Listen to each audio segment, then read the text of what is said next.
Good morning or good afternoon, ladies and gentlemen, distinguished delegates, participants. Welcome to our last panel discussion and the last session of the 9th Aviation Stakeholders Convention, which is a discussion on the theme revenue optimization for airline recovery. Join me in welcoming our panelists on stage. Our first panelist is William Cavendish, who is the Principal Global Business Development at Axilia. William is a seasoned executive with extensive business transformation experience and deep airline domain knowledge. He is responsible for building and managing commercial relationships within airline partners by aligning their retailing-led growth requirements with Axelia's portfolio of next generation solutions. Axilia, for the benefit of our audience, is a leader in financial back office settlement, revenue management, and the industry's largest provider of NDC-enabled offer and order management solutions, realizing the vision of a new airline commerce platform, spanning the entire life cycle from offer to settlement. Our second panelist is Noel Ngala, who is a Commercial and Ground Operations Director at Airlines. Noel is a strong believer of the African Renaissance. He is an experienced senior airlines executive and jurist with extensive international exposure and proven commercial and leadership capabilities for the last 16 years. He currently works for Sky, and for the past 9 years, he has worked for Sky for the past 9 years, and he has recently been elected as the chairman of the AFRA Aeropolitical Committee. Our third panelist is Mr. James Bosse, Director Sales Emir at de Havilland Aircraft of Canada Limited. James is a highly accomplished aviation and finance professional with extensive global experience in aviation finance, leasing, and banking. Prior to joining de Havilland in 2019, James worked with GCAS, the airline finance and leading subsidiary of GE Capital, a role he held from 2011 to 2019. During this time, he led the company's sales and marketing efforts across sub-Saharan Africa. The session will be moderated by Pascal Wafula, Account Management Western and Eastern Africa at Amadeus. Pascal, you have the floor.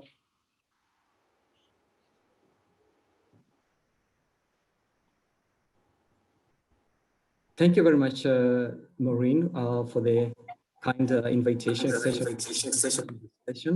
and the elaborate introduction that you have given me and my panelists and the opportunity to have this discussion today. From yesterday, we've been hearing a lot of information on how to restart the industry, especially in the aviation, in the African airspace, and interesting discussions have ensued from yesterday, and today we'll just progress on that, and we'll focus on the revenue optimization part as a topic of this moderation session suggests. So I will just maybe set up the scene and follow up, invite my esteemed panelists to contribute on various topics that we'll throw in their way in the course of this moderation session. So maybe I would invite the participants, if you have any particular questions that you want any of the moderators to, the panelists to respond to, kindly just use the chat session, and the question will be handed over to us. So without further ado, let me just set the scene, 1-2 slides, and then we can jump in. Okay. Revenue management and network planning are indeed key pillars of the airline commercial operations when it comes to defining the definition of the airline offer and optimization of revenues and profitability. From yesterday, we've had different techniques which are being suggested by various partners of AFRA. All what you've seen so far is that these two items of revenue management and network planning shares several similarities. One is they use data, models, and science. Okay, and then And the second most important thing is that they use the past customer behavior to forecast the future. So in the modeling, it's really based on what the customer did in the past, so that it focuses on what it will do in the future.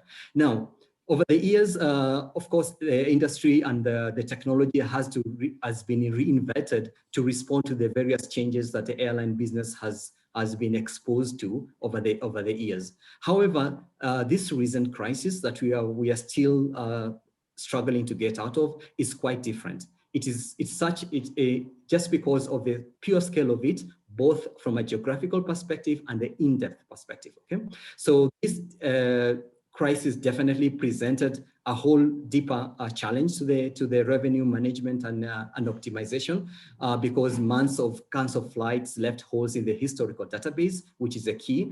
Customer bookings and cancellation patterns and passengers' willingness to travel and even to pay have been severely disrupted and significantly changed from the pre-pandemic levels.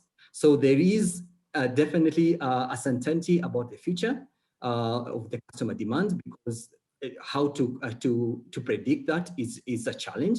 And since the historical database may no longer serve as a representative of the future. So the challenge that we have today, if you move to the next slide, is definitely raising questions fundamentally on how we can be able to optimize the revenues, what technology we can use, what models we can use to be able to maximize the technology, missing a big chunk of the past customer behavior, or even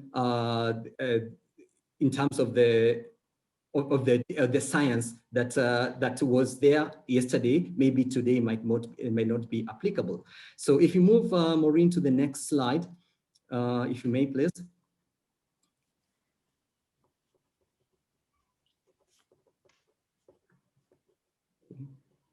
Okay, thank you so much. So this definitely has created a lot of questions in our minds and in the minds of the airlines. Of course, there are some questions which are basic, which can easily be answered. Like I was thinking about yesterday where my passport was, because the last time I used my passport was 11th of March 2020. So such a question, I'm sure, can easily be answered. It might be somewhere locked down or maybe under some heap of clothes or something. But there are some fundamental questions that I will invite my esteemed panelists to help me and to basically discuss, and so that our airlines who are participating in these sessions and other aviation stakeholders can be able to at least see how we can be able to tackle the challenge going forward of the industry base with this background that I've just set. So maybe with the first question, I think I will throw it to William, if you may. William, we have seen that we don't definitely have reliable historical data. So how exactly are our airlines supposed to forecast or estimate demand without this data? What's your take on this, William? Well, first of all, Pascal and everybody, thank you very much for inviting me to the session. I really appreciate the opportunity to discuss what are very interesting, very pertinent issues with such an esteemed group of people. What you've talked about, I think, sort of cuts to the heart of it. It's how do I rebuild my network and optimize revenues? Revenue management, traditionally, as you've rightly said, is using the past as an indicator for the future. And that's probably held true for the last 16 or 17 years. I know from the time I spent at an airline, because I've just joined Ancillary recently, we would do our forward planning for the fleet, for the network we were going to operate with that fleet, the schedule and the capacity, really based on what we saw previously. And that, of course, has been completely upended now. The network schedule is being constantly having to be adapted. Flights are frequently being cancelled and reinstated. And there's a whole cornucopia out there of testing and entry requirements that frequently change. So yeah, it's a very difficult area. I think also it's proven to be an extremely important area. We just recently carried out a survey as part of our Air Transformation Lab, and 65% of the respondents said that reliable, forward-looking data and good data insights was extremely important. And that was up from 43% prior to the pandemic. So we've seen this big change in the value that data, and particularly the forward-looking data, can provide. And the ability to accurately forecast demand moved up from about 45% to 62%. So there's a wealth of evidence that supports that.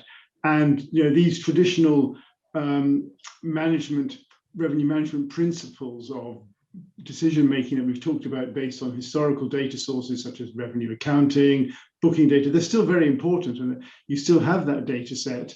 But RM departments, I think, need to turn their focus to much more a set of forward-looking data sets, such as booking intakes.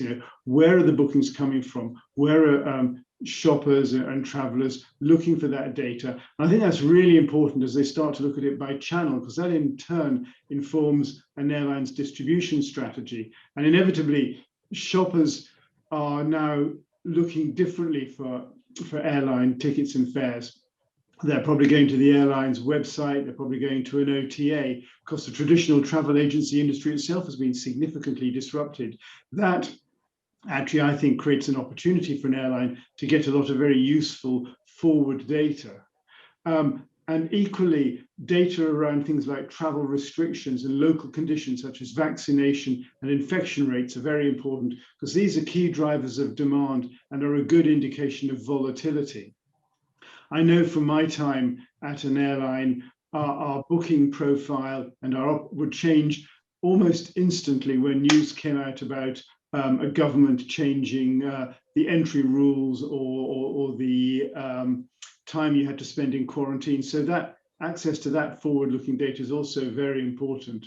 And we also know from our own data at Excelia, there's a very close correlation to booking volumes and COVID infection vaccination data. And I think a good example, Pascal, is we've seen this in Europe as European booking volumes are going up as governments gradually relax COVID restrictions. And the US is another good example of that. Yeah. Thank you so much, William. Interesting perspective. In fact, it poses an interesting maybe question that I will pass over to Noel, because I started mentioning about the network schedule and all, and also the challenge the expectation to use historical data. So I wanted to check with you, Noel, in regards to the schedule for ASCAI. How have you been able to tackle the fact that maybe the historical data that you have now may not be relevant going forward in you coming up with a new schedule that optimizes the revenues for ASCAI? How has been your experience on this, Noel?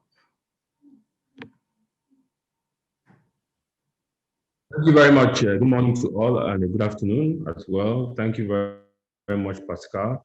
Let me start by thanking AFRA for the marvelous job they're doing, and particularly for organizing this very insightful conference as we continue striving to bring back normalcy in our aviation industry in Africa through the impact of COVID. So regarding your question, first of all, we have to clearly bear in mind that historical data is not just the only element used in determining an appropriate schedule for an airline to operate a route.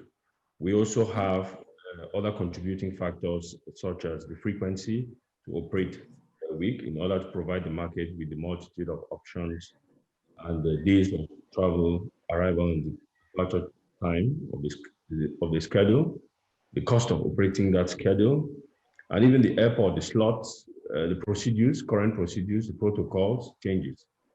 So today we are still facing serious difficulties in putting to market the schedule that we actually want to, due to some of these limitations that are existing as a result of the COVID impact. So we are still operating a schedule that is not really fully what, which is our main product, not really fully what we want to display in the market. So what we've therefore resolved in doing is to use our 2019 data, referring to your data analysis, to use our 2019 data for our projections as our most recent operations, because when we speak apple to apple, currently we don't have data for same period last year, 2020. So when we do our projections using our 2019 performance, we, however, are taking into consideration the realities on ground as we speak, by adjusting our strategy and trade actions based on three main points. That is, you would want to operate a schedule to a particular destination, but however, you have to make sure that you match the authorized entry requirements as imposed by the state in terms of frequencies, in terms of number of passengers that have to come into the country or not, because we still have states that are limiting airlines in terms of the number of passengers that they want to come into their country, or in terms of the number of frequencies that the airlines are allowed to bring. Secondly, you want to also take into consideration the existing competition that is existing in the market, and you compare your product with the product offer of your competitor in terms of the timing, the flight time, the routings, and all of that. And of course, determining the actual passenger numbers required for you as an airline, not only to break even, but to cover your operating costs for each route that you're trying to operate to. So these are the ground elements that are realities that, despite your projections you have in terms of data, you have to also adapt this into it. And once you put all of this together, then we are ready to go. Yep. Thank you. Thank you. Interesting perspective. I'm sure many of the airlines who are participating would share the same sort of sentiments, and you're given them at least an approach that ASCAI has used. Maybe going into an OEM, to my friend James, from your perspective, what do you see as the major challenges that airlines are facing in revenue optimization during these times? All right. Thank you, Pascal. And thank you to Afra for giving me this time with my esteemed panelists to talk to all the esteemed guests who are watching at the moment. Look, we're going through one of the most unprecedented periods within the aviation industry, and indeed within the history of mankind. And when you look at the word revenue optimization and take the revenue aspect of it, you've got the fare to get revenue, but you've also got the passengers. So you need the passengers and the fare, which is yield, to get the revenue. Now, as has been touched on by William as well as Noel, when you have such events that drastically dry up your availability of passengers, that is indeed the first challenge you're seeing, whereby you really are not able to have a control on revenue optimization because one side of the equation, has fallen off. So it's really been a challenge for our airlines globally. We look at the airlines that we're talking to and speaking to, and that has been really tough, just in terms of indeed the humane aspect of it, of being able to keep your employees and their families safeguarded, but as well to be able to get the aircraft utilization, being them flying in the sky.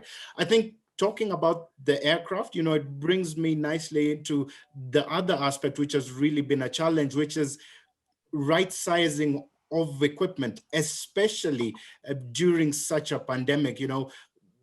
We're not blessed with kind of magic balls which we're able to look at and tell the future. And so when you have traffic absolutely fall to levels that have not been seen before, it's really a challenge in terms of being able to pivot out of aircraft that are probably too large and the gauge is too big, to smaller aircraft which are able to cater for it. I have to say, though, when we look across the globe, we do see that our African operators in general are fared better than others, because there is a good mix among our airlines of narrow body and regional fleets to be able to allow them to right size and bring out the right capacity of aircraft, and at least start bringing revenues in as the domestic traffic starts to rebound, and indeed as the regional traffic starts to rebound. I think another aspect of it, Pascal, is you look at the network connectivity.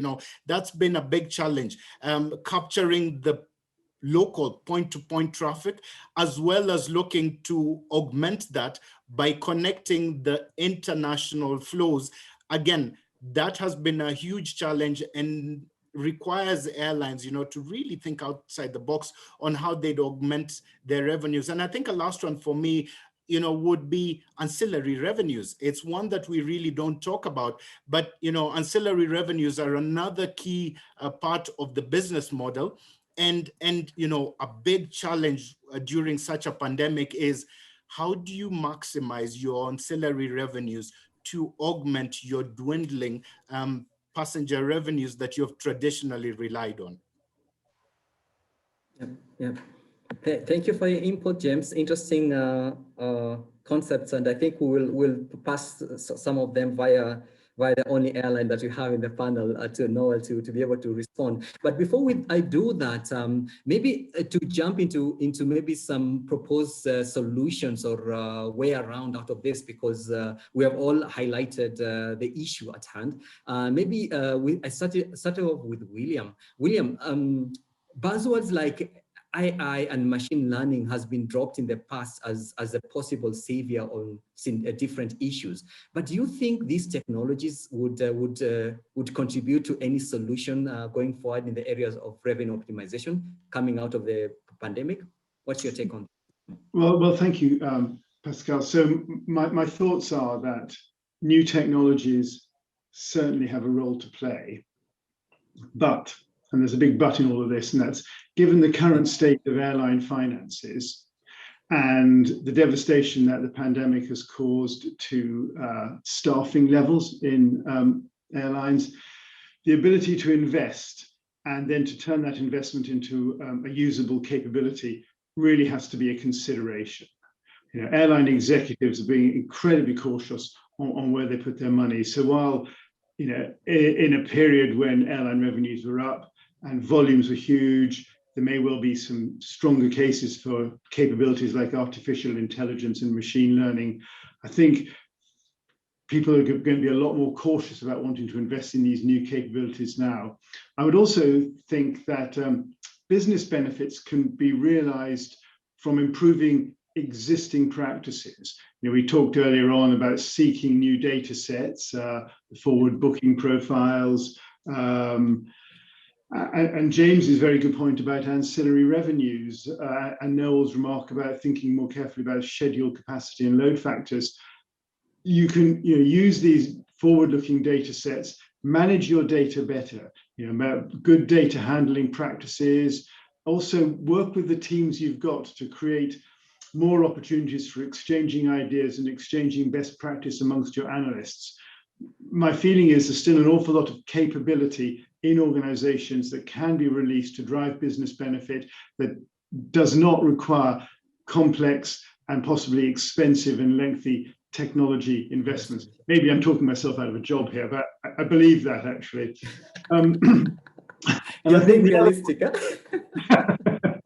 And I think the other point is technologies with low implementation overheads that drive revenue with short return on investment cycles are the ones that should be prioritized for investment. So going back to James's remark, tools to merchandise ancillaries, drive incremental ancillary revenues, and opportunities to positively market in a way that's appealing to the customer-centric offers is, to me, where I think the new era of revenue management and the opportunities lie in the short to medium term. Okay. Oh, thank you, William.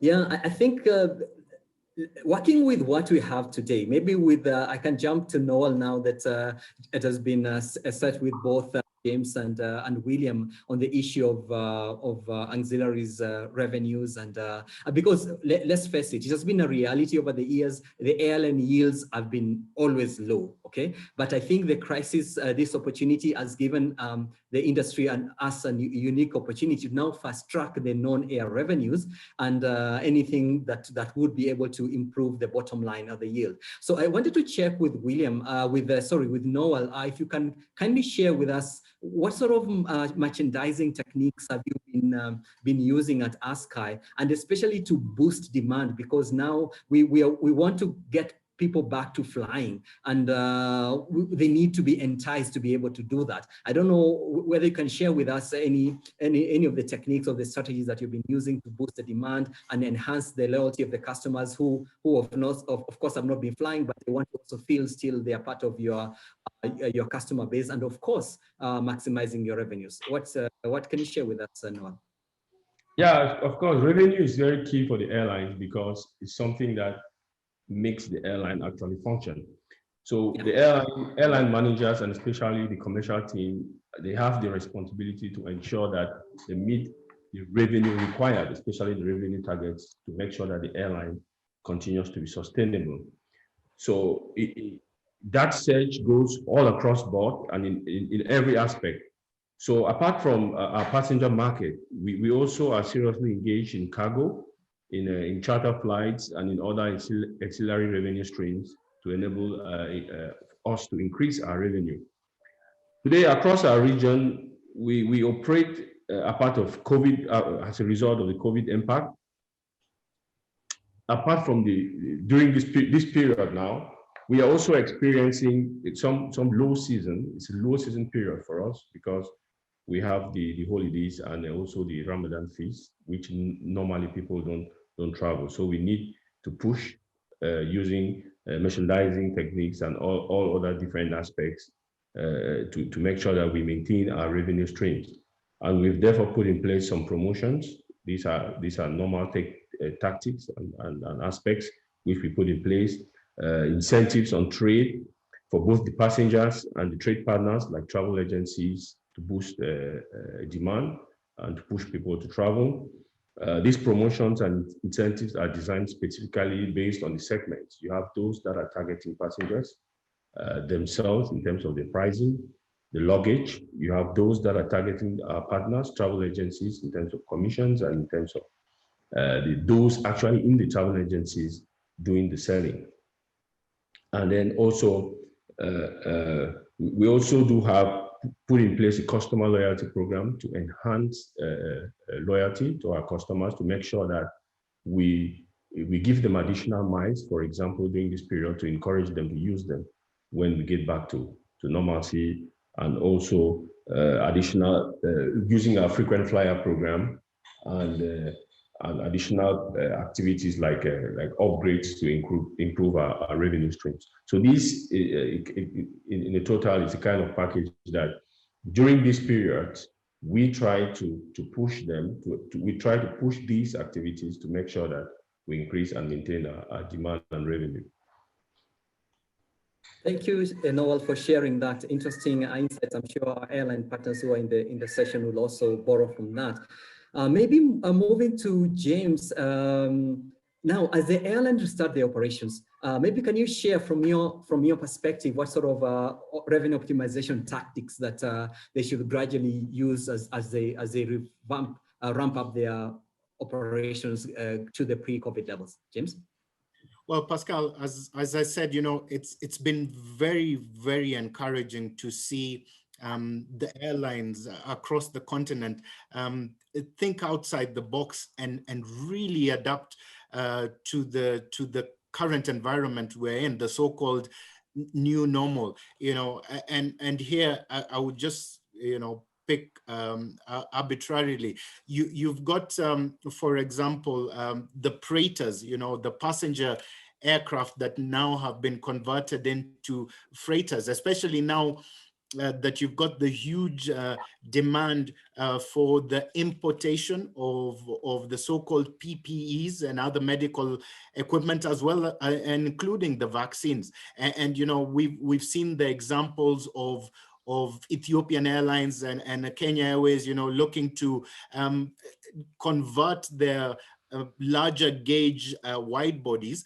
and such that to ensure that instead of them sitting on the ground, they're being deployed and used adequately in the fight against the current crowd that we face. I think if you look at other examples, again, picking an operator randomly, you've got someone like Passion Air in Ghana, who's working with the government. So it's opening of domestic, domestic airports, which then they look to cover for the movement of passengers. So you create demand, but as well on the back of something credible, which is the mineral sector. And we have seen Passion Air come into us to ask for not only the cargo kits for the quick change conversion of their aircraft into quick cargo kits, but also for a lower gauge, so from the Dash 8 400 to the Dash 8 300, which better serves the local domestic routes. Again, you're looking for something that you can use that maximizes your revenue and minimizes your cost. And then, you've got, again, Noel touched upon the fact on the charter industry that's around both the humanitarian and around the commodities. And you've got an operator like LAM in Mozambique, serving the oil and gas companies, and being able to utilize some of its excess capacity from its scheduled services onto these charter operators, and then creating, quote unquote, an additional revenue stream out of there, which allows them to be able, once again, to augment the revenue, the bread and butter revenue, as it slowly comes back. So there's interesting and really good credible examples of, airlines out here pivoting and adapting to the new norm as they then wait as the old domestic and regional flows come back, and they maximize, back to that word, growing their ancillary revenues, which is very, very encouraging. Wow, thank you, James. And it's very helpful that you have cited a couple of airlines within the region and what they are doing in this with examples that I think will put things into perspective and offer sort of a practical approach to how other airlines can borrow from their colleagues. And maybe moving forward to William again. William, you had touched earlier about the alternative data sources like the booking intake. Maybe I'd want you to dive a bit concretely and maybe see how advisors how this can be actually be used to determine the customer willingness to pay and the demand going forward, so that it can be clear in the eyes and the ears of our participants, or most of whom are airlines, on how this can actually work in their perspective. William? Pascal, thank you. Yes, a number of data sources. I've thought about 7 or 8 of these, and some of them may seem obvious, but they're still very valuable. First of all, I think going back to the point around the changing and the complexity around entry requirements and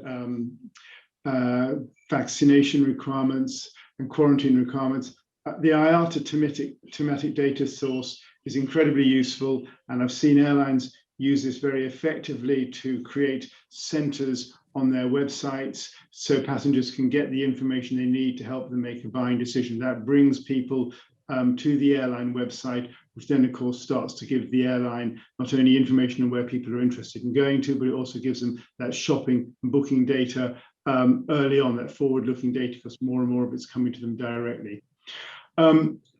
I've also known from my own experience at an airline, medical data has proved to be extremely valuable. Data from the CDC in Atlanta and the World Health Organization continues really to prove a very valuable data set as we start to move through and hopefully beyond the pandemic. Yeah. It's generally accepted, and I think both Noel and James made the point about leisure travel. Leisure travel is going to lead the industry recovery, and that really places emphasis on having really good event data, good holiday data for all of your points of sale. That does, to me, create opportunities to use more forward-looking data for the right commercial advantage. And I think there's another point that James made, and I know this from personal experience, cargo demand data has become increasingly important. You use the expression Praetors. Airlines need to supplement their depressed passenger revenues with cargo revenues. You do, and you need that for a number of reasons, but the one I'll cite is, of course, this is how you operate the network. If you can't operate a particular route, that might put an O&D at jeopardy. So where you can supplement routes that are very thin on revenue for all the reasons we've talked about with cargo, that's extremely important to an airline. And I know that cargo revenue management and passenger revenue management departments are starting to work much more closely together in that. The other part of your question about willingness to pay, I think it's generally accepted that there is a considerable pent-up demand, and just as important as prices to the customer, it's also ensuring that customers have got confidence in the travel experience here at the airports, on board, and also knowledge of flexible pricing and testing requirements. So that brings me back to how important access to that data is, because it drives the consumer confidence, and it also gives the airline the valuable data that they're looking for. And this is where I think Noel's remarks about the importance of loyalty schemes and ancillaries is a very good point. And I think the final remark is for airlines, is it's really important to build and maintain extremely good relationships with the authorities in your key points of sale. Early advice on changing entry requirements are invaluable, in my opinion, to offering excellent customer service. You can get ahead of that irregular operation or this disruption if you have an early warning that there could be a change coming up that might impact the operation, or indeed if you get early warning that there's a consideration of relaxing requirements, that must give you some indicators about increased capacity, possibly going to a bigger gauge aircraft. So to me, those are the sort of the 6 or 7 important data sets. They're very different to the data sets that we've looked at historically, but it's the kind of forward-looking data that revenue management departments should be considering. Thank you so much, William. I'm sure our airline participants will reach out to you to see how they can actually get this data, because it's quite a rich and off sort of the normal data set that we'd ordinarily use in our normal business processes of the airline. Maybe one of the things that maybe I can check with Noel, because I don't think we have touched on it, is the people and process aspect. We know revenue optimization is usually a complex process that involves different teams within an airline with different skills and sources of data that as we have mentioned. But I'm more concerned with sort of, have there been any process changes or people's changes that you needed to have adapted so that you can cope with the new reality of revenue optimization post the COVID crisis, Noel, at AirSky? Well, thank you. Thank you once again, Pascal. Indeed, revenue management and revenue optimization is a very complex process in the aviation industry, as everyone will understand. In fact, I refer to it as the heart of the airline. When it works well, the blood can circulate across the business, and by blood, I'm referring to revenue. So basically, revenue management is the heart of the airlines, and that should always make sure it pumps the right dose of blood scheme and the business to move successfully. So we have not changed people, but we have had to make some major changes to our processes in order to adapt to the change in the market situation because of the impact of COVID. So we now apply a revenue management process based on 4 principal types of routes and the passenger segmentation. As a network carrier, meaning we operate basically on seat freedom. Our primary business is on seat freedom transportation, moving passengers from point A to up to point B. This is our key network stream. This is our key area where revenue management should focus to maximize this type of passengers over the other types of passengers traveling, for example, third, fourth, and fifth freedom markets. The second aspect about focusing on the principal change in process is the fifth freedom revenue management process, which concerns fifth freedom passengers. This competition, freedom leg and fifth freedom markets, that we have a lot of competition in these. And so the revenue management strategy in these markets are different. Third, markets with low frequencies as imposed by the governments, which, for example, we do have markets where we have 2 flights a week. This is imposed by states to make sure we come in only twice. But in these kind of markets, you have a very high demand because the number of days that the passenger has to enter and leave the country is limited. So demand gets up because frequencies are low. Definitely your revenue management is going to be different compared to the two other aspects as outlined. And then the fourth different type is the markets which we are in partnership with other airlines. So we have quite a good number of partnerships with airlines where we sell to offline points, and these includes long-haul traffic. So your revenue management in terms of the combination of long-haul traffic with your marketing carrier and as you taking part as an operating carrier is definitely going to be different. So once we segment our revenue management in these four, taking into consideration these 4 different aspects, so we therefore have a kind of segmented kind of revenue management and passenger type. So in this manner, it enables us to be efficient and to maximize revenue and profits.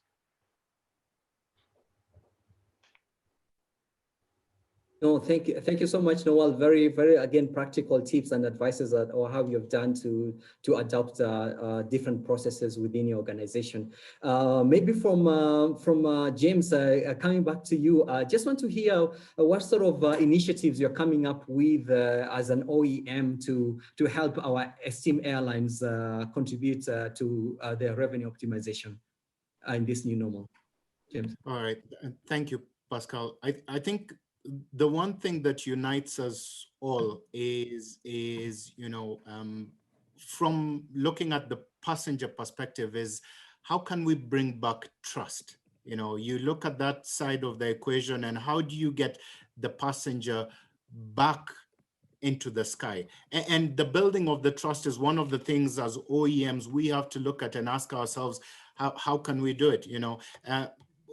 We understand that the current environment where you have to keep yourself socially distanced, but also how do you then ensure once you're on board of the aircraft that you're keeping the passenger safe? So, it's been a key thought of ours, and we have partnered with one of our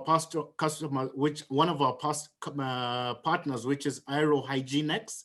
And this is to come out with an autonomous robot, essentially that sterilizes the interior of the aircraft, just thus adding a further layer of security and comfort to the customer that, when I'm in the skies, I'm not putting my partner at risk, or I'm not putting my family at risk, or indeed the people I work with at risk, So that's at the heart of it all, is to make sure that the trust comes back and that we're able to all ensure that we have our customers come back in and enjoy the pleasures of flying, and indeed restart trade and commerce as it comes back.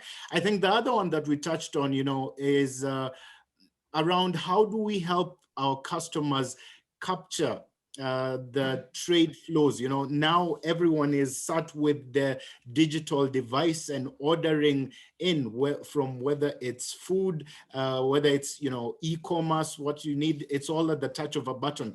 And how do we aid in capturing these flows? And so one of the things that de Havilland quickly did at the onset of the pandemic was to come up with what we called the simplified package freighter, which is exactly as it sounds. This allowed airlines with the Dash 8-400 aircraft to almost overnight, remove the seats within the aircraft, and with the use of approved netting, be able to carry cargo. And that allowed them to pivot again and, be able to take advantage of the goods and services that are in place. This was a short-term measure, and now we've come out with a longer-term measure, which is still a quick one, and the name refers, it's the quick change option. The difference here is you've now got a smoke detection system within the cabin, which allows you to then be able to travel further, so domestically and regionally, as well as be able to not have attendants within your cabin. So you're reducing your cost and you're still able to capture the flows. And there's two other iterations of our freighter offerings, which is the package freighter and the package freighter large cargo door, all again aimed at ensuring that we are providing different offerings to our customers so that they're able to quickly take advantage of the new normal. And, you know, indeed, this is going to be the normal that we have. So appreciated for that, Pascal. Thank you so much, James. Very interesting insights from the OEM perspective. I'm just wondering, would the passengers be able to see these robots coming in to sterilize the aircraft? We'd have one on the side. Yeah, you know, each time you alight, you get all this the ground crew coming to prepare for the aircraft turnaround. It will be interesting. That's right. Yeah. No, this is interesting. I'm looking at my time, and I think we are close to time up. Just wanted to check with Maureen whether you have any questions so far from the participants, so we can go to wind up the session. Maureen? Yes, Pascal. I'm looking at the Q&A from the platform. We don't have any questions from the Q&A. I think people have really enjoyed the discussion, very well understandable content. Yeah. No, thank you so much. No, I think then we can wind up. Maybe just move on to the next slide as I do a quick wrap up of what our esteemed colleagues have been discussing so far. So basically, thanks to my esteemed colleagues, they have basically looked at, presented different scenarios of how a perfect combination of science, technology, and people and processes would be able to help our esteemed airlines in revenue optimization in this new normal. Of course, we appreciate that things will not be the same again, and William has made an important point that investment needs to be realistic, because at this time when there's no basically money, our airlines are not doing well, so a lot of sort of deep pockets will not be there to fund a lot of these interesting technology investments. But however, I think the challenge is upon us, who are the technology providers, to be able to look at what technology offers are out there that we can be able to quickly use to be able to bring simple processes in revenue optimization back to our airlines to be able to quickly revamp to the new normal. Moving over to the next slide, Maureen.